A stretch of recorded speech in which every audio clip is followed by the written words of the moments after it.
Hindi lang po rito sa Metro Manila, nagpukumahog ang mga biyabiyahe ngayong Semana Santa. Sa lungsod nga ng Zamboanga, pati sa bubong ng isang bus, may nakapwestong pasahero. Nakatutok si Ian Cruz.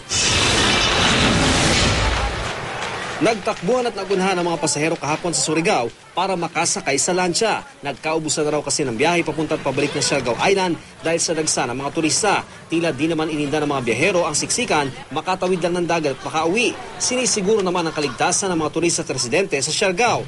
Mahigpit ang pagbabantay sa mga checkpoints at nagtalaga na rin ng Tourist Assistance Center.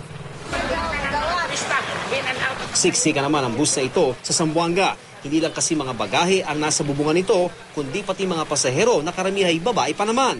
Last trip na raw kasi ng Lizamay Express ngayong Semana Santa papunta sa ilang probinsya. Ay sa bus driver, paupuin naman daw sa loob ang mga nasa bubong kapag meron ng bumabang pasahero.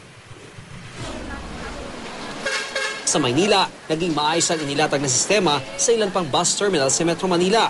Ang ilang bus company ay sinisigurong may sapat na mga bus upang i-accommodate lahat ng kanilang pasahero. Pinili na rin ng ilan na bumiyahe ng mas maaga upang hindi makipagsiksikan.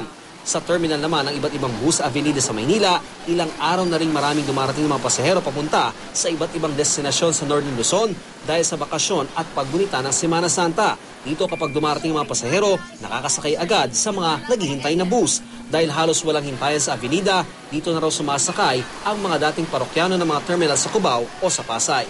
Parang maganda po yung servisyo nila sa mga pasahero. Street kasi yung biyahe nila. Kaya saka maganda yung servisyo nila. Mas marami talagang pasahero doon kaysa dito. Kaya dito, mas okay sumakay dito. Kaya dito kami sumasakay. Dahil sa inaasahang dagsa ng mga tao, ang mga kumpanya ng bus, nagdagdag din daw ng biyahe. Ian Cruz sa Katutok, 24 Oras.